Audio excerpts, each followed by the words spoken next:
ರಾಜ್ಯದಲ್ಲಿ ಸರ್ಕಾರ ವರ್ಸಸ್ ಸಂಘ ಅನ್ನುವಂತಹ ಪರಿಸ್ಥಿತಿ ನಿರ್ಮಾಣವಾಗಿದೆ. ಇದೇ ವಿಚಾರ ಈ ಜಟಾಪಟಿ ಮತ್ತಷ್ಟು ಜೋರಾಗುವಂತಹ ಮುನ್ಸೂಚನೆ ಸಿಗ್ತಾ ಇದೆ. ಆರ್ಎಸ್ಎಸ್ ವರ್ಸಸ್ ಸರ್ಕಾರದ ಸಂಘರ್ಷ ಮತ್ತಷ್ಟು ತಾರಕಕ್ಕೇರ್ತಾ ಇದೆ. ಅಕ್ಟೋಬರ್ 30 ಕೋರ್ಟ್ ವಿಚಾರಣೆಗೆ ಮುನ್ನವೇ ಸರ್ಕಾರ ತೀರ್ಮಾನ ಸಾಧ್ಯತೆ.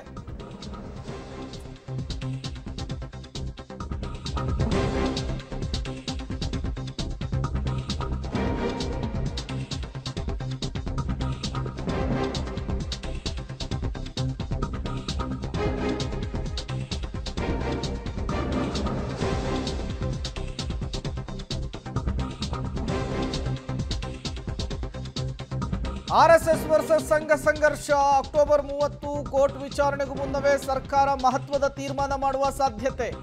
ಸಾರ್ವಜನಿಕ ಸ್ಥಳಗಳು, ಸರ್ಕಾರಿ ಕಟ್ಟಡದ ಆವರಣಗಳು, ಮೈದಾನ, ರಸ್ತೆಗಳಲ್ಲಿ ದೊಣ್ಣೆ ಹಿಡಿದು ಪಥಸಂಚಲನ ಮಾಡಬಾರದೆಂಬ ನಿಯಮ ಜಾರಿಯಾಗುವ ಸಾಧ್ಯತೆ ಇದೆ. ದೊಣ್ಣೆ ಹಿಡಿಯಬಾರದೆಂಬ ಹೊಸ ರೂಲ್ಸ್ಗೆ ಸರ್ಕಾರ ರೆಡಿ ಆಯ್ತಾ? ಗುರುವಾರ ಸಚಿವ ಸಂಪುಟ ಸಭೆಯಲ್ಲಿ ಒಪ್ಪಿಗೆಯನ್ನ ತೆಗೆದುಕೊಳ್ಳುವಂತಹ ಸಾಧ್ಯತೆ ಇದೆ. ಸಹಜವಾಗಿಯೇ ಕುತೂಹಲಕ್ಕೆ ಕಾರಣವಾಗ್ತಾ ಇದೆ. ಕ್ಯಾಬಿನೆಟ್ ಮೀಟಿಂಗ್ ಮತ್ತಷ್ಟು ಅಂಕುಶ ಹಾಕುವಂತಹ ಕೆಲಸ ಆರ್ಎಸ್ಎಸ್ಗೆ ಈ ಕ್ಯಾಬಿನೆಟ್ ಮೀಟಿಂಗ್ನಲ್ಲಿ ಆಗುತ್ತಾ ಅಂಥೇಳಿ. ಈಗಾಗಲೇ ಸರ್ಕಾರಿ ಜಾಗದಲ್ಲಿ ಯಾವುದೇ ಪರೇಡು, ಸಭೆ ಸಮಾರಂಭ ನಡೆಸಬೇಕು ಅಂದರೆ ಅನುಮತಿ ಬೇಕು ಅನ್ನುವಂತಹ ನಿಯಮವನ್ನು ಜಾರಿಗೆ ತಂದಿದ್ದಾರೆ. ಸರ್ಕಾರಿ ಅಧಿಕಾರಿಗಳು ಯಾವುದೇ ಪಥಸಂಚಲನದಲ್ಲಿ ಭಾಗಿಯಾಗಬಾರ್ದು ಅನ್ನುವಂತಹ ನಿಯಮವನ್ನು ಜಾರಿಗೆ ತಂದಿದ್ದಾರೆ. ಈ ಮೂಲಕ ಪರೋಕ್ಷವಾಗಿ ಆರ್ಎಸ್ಎಸ್ಗೆ ಲಗಾಮ್ ಹಾಕುವಂತಹ ಕೆಲಸವನ್ನು ರಾಜ್ಯ ಸರ್ಕಾರ ಮಾಡಿತ್ತು. ಇದು ಜೋರು ಜಟಾಪಟಿಗೂ ಕೂಡ ವೇದಿಕೆಯನ್ನು ಕಲ್ಪಿಸಿಕೊಟ್ಟಿತ್ತು.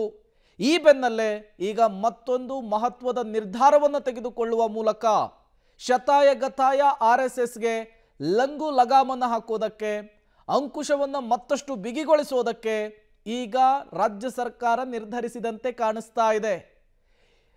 ಮುಂದಿನ ಕ್ಯಾಬಿನೆಟ್ ಮೀಟಿಂಗ್ನಲ್ಲಿ ಈ ವಿಚಾರಕ್ಕೆ ಸಂಬಂಧಪಟ್ಟಂತೆ ಒಂದು ಮಹತ್ವದ ನಿರ್ಣಯವನ್ನು ಕೂಡ ತೆಗೆದುಕೊಳ್ಳುವ ಸಾಧ್ಯತೆ ಇದೆ.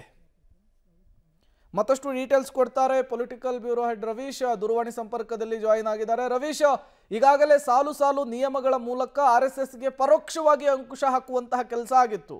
ಮತ್ತೆ ಮುಂದಿನ ಕ್ಯಾಬಿನೆಟ್ನಲ್ಲಿ ಈ ದಂಡವನ್ನು ಪ್ರಯೋಗಿಸುವಂತಹ ವಿಚಾರ, ಅದರಲ್ಲೂ ಕೋಲ್ ಹಿಡಿದುಕೊಳ್ಳುವಂತಹ ವಿಚಾರಕ್ಕೆ ಸಂಬಂಧಪಟ್ಟಂತೆ ಮಹತ್ವದ ನಿರ್ಧಾರ ಪ್ರಕಟವಾಗುವಂತಹ ಸಾಧ್ಯತೆ ಇದೆ ಅಂತ ಹೇಳಲಾಗ್ತಿದೆ. ಏನ್ ಡೀಟೇಲ್ ಸಿಗ್ತಾ ಇದೆ ವಿಚಾರಕ್ಕೆ ಅಂತ? ಪ್ರಮುಖವಾಗಿರ್ತಕ್ಕಂಥದ್ದು ಪದೇ ಪದೇ ಆರ್ಎಸ್ಎಸ್ ನ ಒಂದು ದೊಣ್ಣೆ ಬಗ್ಗೆ, ಅಂದ್ರೆ ಕೋಲಿನ ಬಗ್ಗೆ ಕೂಡ ಸಾಕಷ್ಟು ಆಕ್ಷೇಪವನ್ನ ವ್ಯಕ್ತಪಡಿಸಿ ಕಾಂಗ್ರೆಸ್ನ ನಾಯಕರು ಮಾತನಾಡ್ತಾ ಇದ್ರು.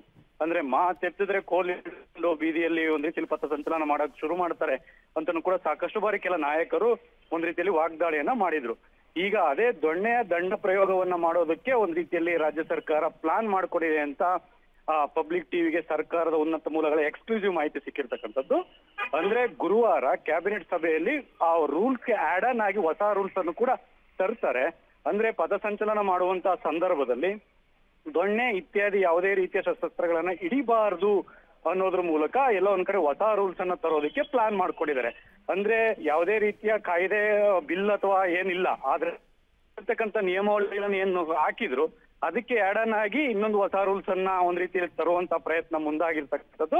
ಇದಕ್ಕೆ ಸಚಿವ ಸಂಪುಟ ಸಭೆಯಲ್ಲಿ ಎಷ್ಟರ ಮಟ್ಟಿಗೆ ಒಪ್ಪಿಗೆ ಸಿಗುತ್ತೆ ಅಂತ ಕೂಡ ಕಾದ್ ನೋಡ್ಬೇಕಾಗತ್ತೆ. ಯಾಕಂದ್ರೆ ಈಗಾಗಲೇ ಕೆಲ ಸಚಿವರು ಈ ದೊಣ್ಣೆಗೆ ಆಕ್ಷೇಪವನ್ನು ವ್ಯಕ್ತಪಡಿಸಿರ್ತಕ್ಕಂಥ ಹಿನ್ನೆಲೆಯಲ್ಲಿ ಈ ದೊಣ್ಣೆ ಹಿಡಿಬಾರದು, ಪಥಸಂಚಲನ ಅನುಮತಿಯನ್ನ ಪಡೆದು ಆಯಾ ಸ್ಥಳೀಯ ಮಟ್ಟದಲ್ಲಿ ಆಗ್ತಾ ಇರ್ತಕ್ಕಂಥ ಒಂದು ಪರಿಸ್ಥಿತಿಗೆ ಅನುಗುಣವಾಗಿ ಅನುಮತಿಯನ್ನ ಪಡೆದುಕೊಂಡ್ಬೇಕಾದ್ರೂ ಮಾಡ್ಲಿ ಅಂತ. ಹಾಗಾಗಿ ಈ ದೊಣ್ಣೆಗೆ ಬ್ರೇಕ್ ಹಾಕುವಂತ ವಿಚಾರ ಏನಿದೆ ಇದು ದೊಡ್ಡ ಮಟ್ಟದಲ್ಲಿ ಇನ್ನೊಂದು ಸಂಘರ್ಷಕ್ಕೆ. ಓಕೆ, ಥ್ಯಾಂಕ್ ಯು ರವೀಶ್ ತಮ್ಮೆಲ್ಲ ಮಾಹಿತಿಗಾಗಿ.